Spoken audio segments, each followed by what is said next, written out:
ഇപ്പം താൻ പാതി ദൈവം പാതി എന്നൊക്കെ പറയില്ലേ. നമ്മൾ ചെയ്യേണ്ട കാര്യങ്ങൾ, ഞാൻ എൻ്റെ വർക്കുകൾ കംപ്ലീറ്റ് ചെയ്യുക, ബാക്കിയുള്ള കാര്യങ്ങൾ തമ്പുരാൻ തരും എന്നുള്ളൊരു കാര്യം. ഇപ്പം നമുക്ക് ബോർഡ് എക്സാമുമായിട്ട് ചിന്തിച്ചിരിക്കുന്ന ഒരു കാര്യമില്ല.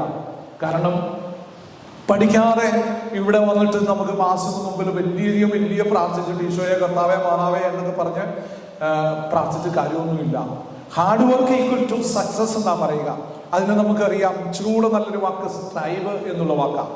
ആ സ്ട്രൈവ് എന്ന വാക്ക് പല പ്രാവശ്യം നമ്മൾ കേട്ടിട്ടുണ്ട്. Start slow, think possibility, reach a little farther, invest wisely, visualise success, embrace Jesus. That is try.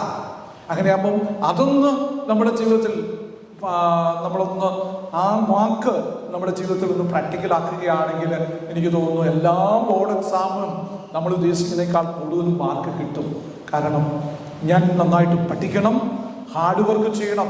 അതിനൊരു റോൾ മോഡലായിട്ട് എടുക്കേണ്ട സഖ്യഭൂഷനെ തന്നെയാണ്. ഈശോയെ കാണാനായിട്ട് അവൻ ആഗ്രഹിച്ചു. കാരണം ഒരു പീസ്ഫുൾ മൈൻഡ് ഇല്ല. അതിനെന്തൊക്കെ അവൻ കാര്യങ്ങൾ ചെയ്യാം. ഒന്ന് ഡിസയർ ഉണ്ടായിരുന്നു, പിന്നെ രണ്ടാമത് ഹാർഡ് വർക്ക്. അവൻ എന്താ ചെയ്തേ? അവന് പൊക്കം കുറഞ്ഞായതുകൊണ്ട് വലിയ ആളുകളൊക്കെ വരുമ്പോൾ അവന് കാണാൻ പറ്റില്ല. അതുകൊണ്ട് അവന് മുമ്പേ ഓടി ഒരു മരത്തെ വലിഞ്ഞു കയറി അവിടെ ഇരുന്നു. അത്രയും അവൻ ചെയ്തു കഴിഞ്ഞ് കഴിഞ്ഞപ്പം തമ്പുരാന്റെ അടുത്ത് വന്നു, സഖ്യവസ ഇറങ്ങി വരിക എന്ന് പറഞ്ഞ് അവന്റെ വീട്ടിലേക്ക് പോയി. നമുക്കറിയാം, നമ്മൾ ചെയ്യേണ്ട ജോലി നമ്മൾ ചെയ്താൽ അത് നമ്മൾ ഓരോരുത്തരുടെയും എല്ലാവർക്കും നമുക്ക് ചെയ്യാൻ പറ്റുന്ന അല്ലെങ്കിൽ കാര്യം തന്നെയാണ്. ഞാൻ എൻ്റെ റെസ്പോൺസിബിലിറ്റി നന്നായിട്ട് ചെയ്യാൻ. നമ്മുടെ ഓരോരുത്തരുടെയും ജീവിത സാഹചര്യം അനുസരിച്ച് ഒരു മമ്മിയുടെ റോളാകാം, അപ്പൻ്റെ റോളാകാം, മകൻ്റെ റോളാകാം, അല്ലെങ്കിൽ മകളുടെ റോളാകാം. ഏത് പാട്ടാണെങ്കിലും എൻ്റെ റെസ്പോൺസിബിലിറ്റി ഞാൻ മാക്സിമം ചെയ്ത് തമ്പുരാനെ ഒന്ന് കൂട്ടുപിടിച്ചാൽ hard work equal to success എന്ന് പഠിപ്പിക്കുന്ന വലിയ കാര്യം. അല്ലാതെ നമ്മൾ പ്രാർത്ഥിച്ചുകൊണ്ടിരുന്നിട്ട് മാത്രം കാര്യമില്ല. അതിന് സഖ്യവൂസിനെ റോൾ മോഡലായി സ്വീകരിച്ചാൽ മാത്രം മതി എന്നുള്ളൊരു ചിന്തയാണ്. സഖ്യവൂസ് എന്ന വേർഡിന്റെ മീനിങ് ഇന്നസെന്റ് എന്നുള്ളതാണ്, നിഷ്കളങ്കൻ എന്നുള്ള കാര്യമാണ്. നമുക്കറിയാം, നമ്മളൊന്നൊരു എക്സാമിനേഷനോ കോൺഷ്യൻസ് നമ്മൾ ചെയ്തു പോകുമ്പോൾ ഈ നിഷ്കളങ്കത, ഇന്നസെന്റ് എന്നുള്ള ആ ചിന്ത നമ്മുടെ നിന്ന് മാറിപ്പോകും. നമുക്കറിയാം, ഏത് ജോലി ചെയ്തു കഴിഞ്ഞാലും ഒന്ന് നമ്മളെ തന്നെ ഒന്ന് പരിശോധിക്കുമ്പോൾ നമ്മുടെ വീട്ടിലാണേലും നാട്ടിലാണേലും ഓഫീസിലാണേലും ഇടവകയിലാണേലും കുടുംബ യൂണിറ്റിലാണേലും സ്കൂളിലാണേലും ആ നിഷ്കളങ്കത്വം നമ്മളിൽ നിന്ന് നഷ്ടപ്പെട്ടു പോയ ഒരു സാഹചര്യമാണ്. നമുക്കറിയാം, ഈ സഖ്യവൂസിന്റെ ജോലി അത്ര നല്ല ജോലിയൊന്നും അല്ല.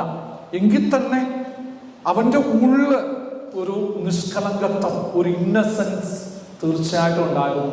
അതുകൊണ്ട് തന്നെയാണ് ഒരു പീസ്ഫുൾ മൈൻഡ് നഷ്ടപ്പെട്ടു പോയപ്പം തമ്പുരാനെ കാണാനായിട്ട് അവൻ ആഗ്രഹിച്ചത്. അതിനുവേണ്ടി അവന് ഹാർഡ് വർക്ക് ചെയ്യാനായിട്ടുള്ള മനസ്സ് കാണിച്ചത്. അതുകൊണ്ട് തന്നെ അവന്റെ ലൈഫിലേക്ക് ഈശോ വന്നു. അവന്റെ ഹൃദയം, അവന്റെ ആ നിഷ്കളങ്കത തമ്പുരാൻ കണ്ടു. അതുകൊണ്ട് തന്നെ അവൻ ആഗ്രഹിച്ചതിനേക്കാൾ അപ്പുറം തമ്പുരാനെ ഒന്ന് കാണാനേ ആഗ്രഹിച്ചുള്ളൂ. അവന്റെ വീട്ടിൽ ചെല്ലാനും അവനോടൊപ്പം ഭക്ഷണം കഴിക്കാനും ഒക്കെ തമ്പുരാൻ കാണിച്ചു കഴിഞ്ഞപ്പം അവന് വലിയൊരു റിപ്പന്റൻസ് അവിടെ ഉണ്ടാകുക. ഉടനെ തന്നെ അവന്റെ ആ കുറവ് അവൻ മനസ്സിലാക്കി. തമ്പുരാനെ എന്നോട് ക്ഷമിക്കണേ, ഞാൻ ഒത്തിരി പേരുടെ കണ്ണീര് വീണ പണം എൻ്റെ കയ്യിലുണ്ട്, അതൊക്കെ 4 ഇരട്ടിയായി ഞാൻ തിരിച്ചു കൊടുക്കുന്നു എന്ന് ഒരു നല്ലൊരു കുമ്പസാരം, ഒരു കൺഫെഷൻ അവന് നടത്താനായിട്ട് സാധിച്ചു. അപ്പോൾ ഈശോ പറഞ്ഞു, ഇന്ന് ഈ ഭവനം രക്ഷ പ്രാപിച്ചിരിക്കുന്നു എന്ന് പറയുകയാണ്. സ്നേഹമുള്ളവരെ, ആ വാക്ക് കേൾക്കാനാണ് നമ്മൾ എല്ലാവരും ആഗ്രഹിക്കുക. സമ്പത്ത്, സ്ഥാനമാനം, അധികാരം, പൊസിഷൻ, ഇതിൻ്റെയൊക്കെ നമ്മൾ പുറകെ പോകുമ്പോഴും ഈശോ നമ്മളോട് പറയുക, നീ സഖ്യവൂസായി മാറുക. അപ്പോൾ സഖ്യവൂസിന്റെ ആ പേരിന്റെ അർത്ഥം ഇന്നസെൻസ്, നിഷ്കളങ്കൻ എന്നുള്ള വലിയ ടൈറ്റിലാണെങ്കിൽ ആ നിഷ്കളങ്കത എന്നിലുണ്ടാകാൻ നമുക്ക് ആത്മാർത്ഥമായിട്ട് പ്രാർത്ഥിക്കാം. ഈ ചിന്തകൾ നമ്മുടെ മനസ്സ് സൂക്ഷിച്ചുകൊണ്ട് നോമ്പിന്റെ 2ാമത്തെ ആഴ്ച നമുക്ക് സന്തോഷത്തോടെ ആയിരിക്കുമ്പം ഇനി നമ്മളിവിടെ ഒരുമിച്ച് കൂടുന്നത് വരെ നമ്മുടേതായ തമ്പുരാൻ തന്നിരിക്കുന്ന ടാലന്റുകൾ മാക്സിമൈസ് ചെയ്യുമ്പോൾ 1ാം സ്ഥാനം തമ്പുരാന് കൊടുക്കാൻ ഈശോയെ നമുക്ക് കൃപ തരണേ എന്ന് പ്രത്യേകം പ്രാർത്ഥിക്കുക. അതിന് ഈശോ ഇന്ന് തന്ന നീ സഖ്യവൂസ് ആകുക എന്നുള്ള വലിയ